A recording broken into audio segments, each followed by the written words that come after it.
फाल्गुन मास की कृष्ण पक्ष की पड़ने वाली एकादशी, जिसे विजया एकादशी कहते हैं। विजया एकादशी का व्रत कब रखा जाएगा? 23 या 24 फरवरी को। व्रत का पारण मुहूर्त क्या होगा? दशमी से द्वादशी तक के क्या नियम होते हैं? तभी आपको एकादशी के व्रत का फल मिलता है। और जो लोग एकादशी का व्रत नहीं करते वह किन नियमों का पालन करें, इससे जुड़ी जानकारी आप इस वीडियो में प्राप्त करेंगे। तो वीडियो के अंत तक बने रहिएगा। वीडियो को लाइक और कमेंट में हर हर महादेव का नारा जरूर लगाइएगा। मैं रोही मिश्रा अपने चैनल में आप सभी का स्वागत करती हूँ।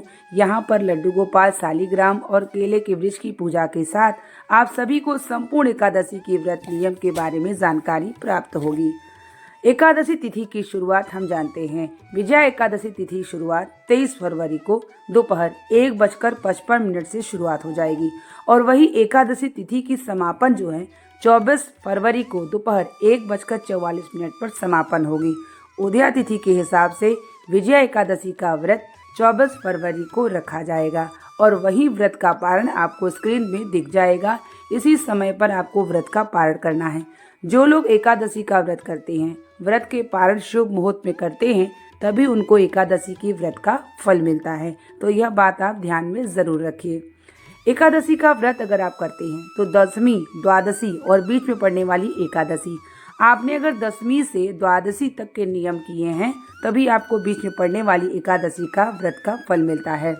दशमी से द्वादशी तक के नियम यह होते हैं कि दशमी से आपको चावल का त्याग कर लेना चाहिए, ब्रह्मचर्य का पालन करना चाहिए, बिना लहसुन प्याज के भोजन बनना चाहिए। ये 3 नियमों का पालन आपको दशमी से शुरू कर देना चाहिए। उसके बाद आपको द्वादशी तक के नियम का पालन करना चाहिए।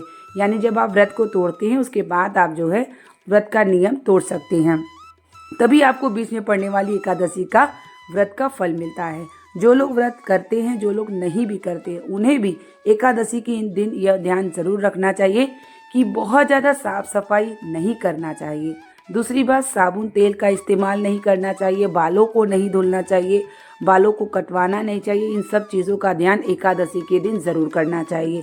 और साथ ही यह तो सबसे बड़ी बात है कि आपकी वजह से किसी को दिल ना दुखे, इस बात का भी ध्यान जरूर रखिए। क्योंकि एकादशी का जो व्रत किया जाता है वह अपने पापों को समाप्त किया जाता है।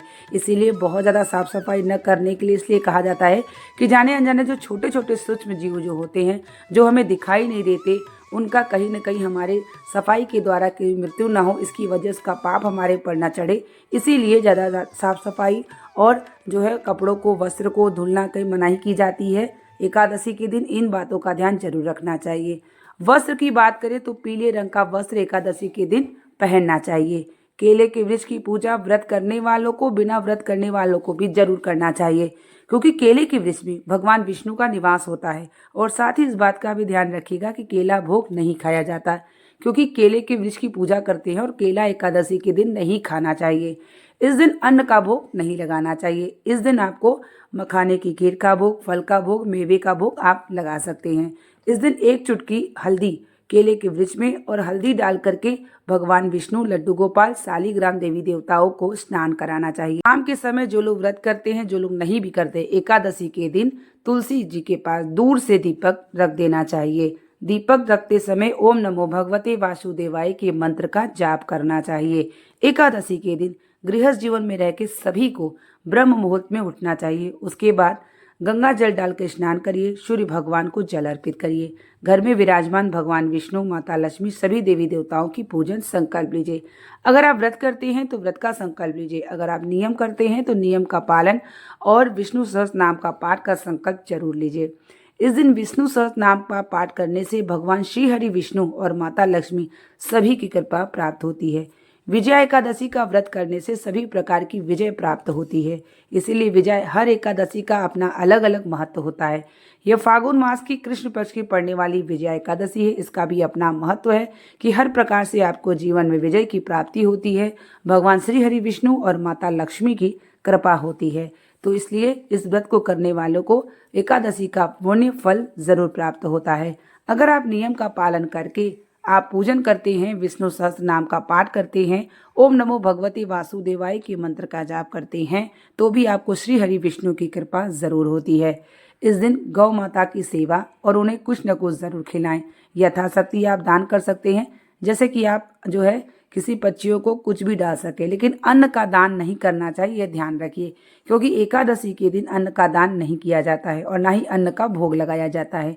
तो इन सभी बातों का आप ध्यान जरूर रखिए। अगर आप गृहस्थ जीवन में हैं, परिवार में हैं, तो भी आप नियमों का पालन जरूर करें और श्री हरि विष्णु का ओम नमो भगवते वासुदेवाय के मंत्र का जाप, विष्णु सहस्त्र नाम का पाठ और साथ ही एकादशी व्रत कथा भी जरूर करना चाहिए।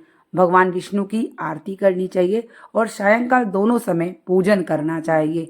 ये नियम एकादशी के व्रत का होता है। और व्रत करने वालों को, जो व्रत नहीं करते उनको भी, जो व्रत करते हैं व्रत का पारण द्वादशी युक्त में करना चाहिए, व्रत के मुहूर्त पारण में, तभी आपको व्रत का फल मिलता है। और जो लोग नियम का पालन करते हुए भगवान विष्णु की सेवा पूजन आराधना करते हैं, गौ माता की सेवा करते हैं, उन्हें भी भगवान विष्णु की कृपा अवश्य प्राप्त हो जाती है। एकादशी का व्रत करने से समस्त पाप समाप्त होते हैं, श्री हरि विष्णु की कृपा प्राप्त होती है। एकादशी का व्रत करने से जाने अनजाने पापों से भी बचना चाहिए। आपकी वजह से किसी का दिल न दुखे, अशब्द न बोले और ना ही किसी की चुगली निंदा करे। यह भी आपके कर्म में सबसे बड़ा चीजें जोड़ी जाती हैं, इसलिए इस बात का ध्यान जरूर रखा करिए व्रत के दौरान। और अगर आप नियम का पालन कर रहे हैं तो भी आप जरूर रखिए। तो इसी तरीके से विजया एकादशी का व्रत 24 फरवरी को रखा जाएगा। संपूर्ण नियम के साथ साथ आप इस वीडियो में जानकारी प्राप्त करे हैं। आशा करेंगे कि वीडियो आपके लिए काफ़ी हेल्पफुल रही होगी। तो बने रहिए मेरे चैनल पे, बहुत सारी पूजा पाठ, घर गृहस्थ से जुड़ी जानकारी आपको मिलती रहेगी। मिलते हैं एक नई वीडियो और एक नई जानकारी के साथ। तब तक के लिए आप सभी को श्री शिवाय नमस्तुभ्यम, हर हर महादेव। महादेव की कृपा बनी रहे, यही मैं हृदय से कामना करती हूँ।